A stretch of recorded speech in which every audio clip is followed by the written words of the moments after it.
Ndiaye l'international pour daal di xam bu baax ana tey jii lan lañ mën a jàpp fi nga xamante moo di ci Elimane l'international Elimane Ndiaye ñu daal di ko tatagal tey jii ñu waxtaan ak quelques questions rek waaw quelques questions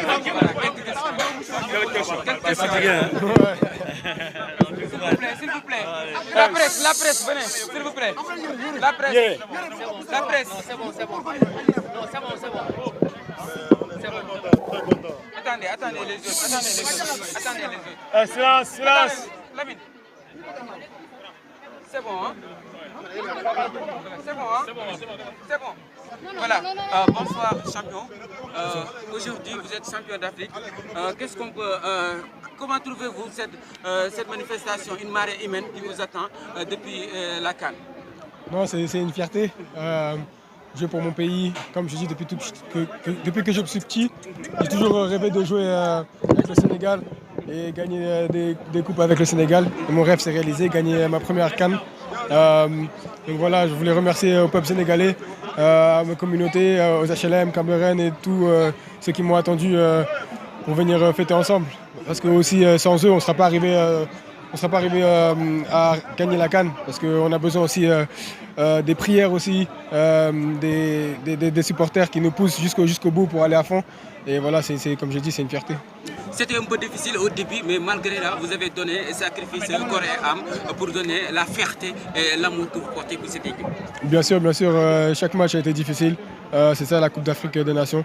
Mais on a su rester concentré tout le tournoi et faire ce qu'on a voulu faire. On était en mission et on a accompli la mission. Aujourd'hui, Cameroun, Yoff, HLM, tout derrière Elimane. Qu'est-ce qui signifie cela? Non, ça signifie beaucoup de choses. C'est une fierté pour moi. Je suis trop content quand je les vois parce que voilà, quand j'étais déjà étant jeune, quand j'ai habité ici, quand j'ai grandi ici, j'ai trop aimé et c'est ça, on a gardé les mêmes relations et voilà, les voir aujourd'hui contents pour moi, ils prient tout le temps pour moi et voilà, c'est une grosse fierté. Qu'est-ce que vous voulez avec HLM? La famille, les amis, tout. Votre grand-père, l'imam, et votre homonyme qui a tout fait aujourd'hui, même tout ce qu'il a fait aujourd'hui, tout HLM est derrière vous, rien pour montrer l'identité de votre père. Merci beaucoup. Merci beaucoup. Quel serait votre dernier mot? Non, merci pour le soutien. Sénégalais, champion d'Afrique. Merci aussi au maire aussi pour cette chaleureuse accueil. Parce qu'il a été derrière moi aussi, derrière l'équipe du Sénégal. Et voilà, c'est une fierté de pouvoir partager ce moment-là avec lui. Et aussi avec ma famille. Qu'est-ce que vous voulez avec Cameroun aussi? C'est la famille aussi, les amis, tout le monde. Quelques mots en wolof. En wolof. waaw kontaan naa trop waaw dama xiif tuuti mais baax na mafé waaw Pourquoi vous aimez le mafé? mafé neex na trop sama yaay dugal contre Mali la marque un but contre les Maliens ak sama yaay mu ngi def mafé ci France voilà. J'espère que vous avez compris. Okay. En tout cas, on est très fiers. On est là, tout le Sénégal est fier de vous. Merci Quel beaucoup. est le message que vous allez délivrer? Non, comme je l'ai dit, merci beaucoup pour votre soutien, vos prières, parce que sans eux, on ne serait pas allé si loin. Comme je dis, on n'aurait pas gagné la CAN. On avait besoin de 200% de nous, mais aussi des supporters. Et c'est ce qu'ils ont fait, ils ont assuré. Et voilà, maintenant on veut... Voilà, il y a la Coupe du Monde qui arrive. On va aller loin aussi à la Coupe du Monde. Et voilà, maintenant le football est grandi au Sénégal. Et on les voit. Non, merci beaucoup. Merci beaucoup. Merci beaucoup, Elimane, champion d'Afrique. Merci beaucoup. Voilà, Nyoko Gissondo, le champion d'Afrique. Il a tout dit. Il a montré sa fierté envers le peuple sénégalais. Ouais, on a carrément que ni. Voilà, mu nekk lu am solo loo xamante ni gis nañ ko te may merci beaucoup. Merci beaucoup. Voilà.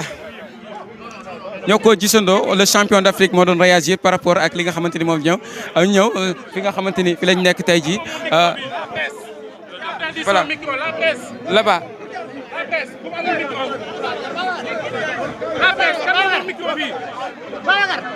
voilà ñoo ko gisandoo ñëpp daal dinañ ñëw daal di ko accueillir bunge ko fi nga xamante ni fi lañ nekk tey ji encore une fois ñoo ko gisandoo Elimane Ndiaye mu montré li nga xamante ni moo di identité am waaye wone aussi li nga xamante ni moom lañ gis.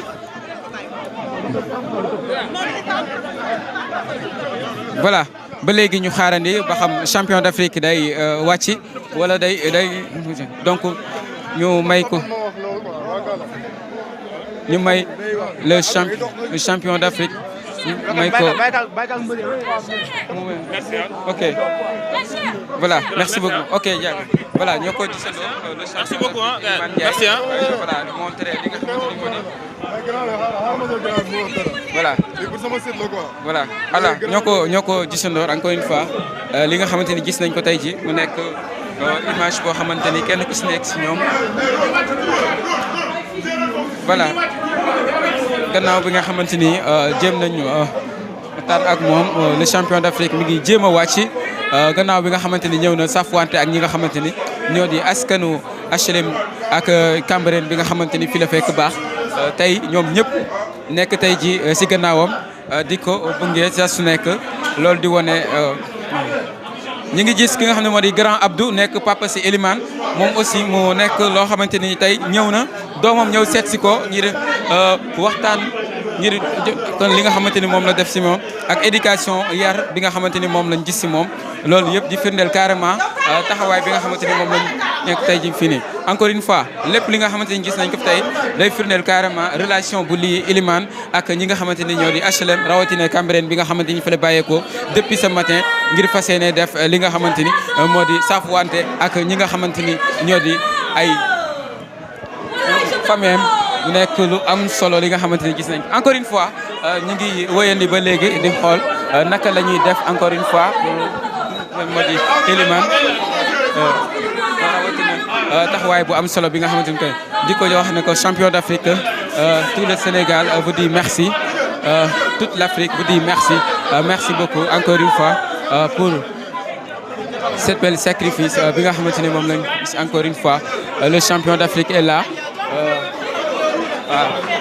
le champion d'Afrique est là Elimane Ndiaye moom mi nga xamante ni vraiment il a tout fait pour montrer son amour pour le Sénégal encore une fois ñu mën a gis kan moom tey lan gis ngeen seen frère tey waaw tey moom gis nañ suñu doom waaw tey moom lu ñu kontaanee moom dafa jéggi dayo ndaxte gis nañ suñu doom gis nañ suñu jarbaat gis nañ suñu sët ndaxte Elimane ñu ak papam ñoo bokk ndey ñoo bokk baay ndaxte papam moo ñu yar ñu naan ko Ablaye Ndiaye lii nag ndam bi nag nekk na ndam loo xam ne ndamu HLM la ndamu Sénégal la ndamu àdduna la ñu ko am nañ contentement bu baax a baax suñu doom Elimane.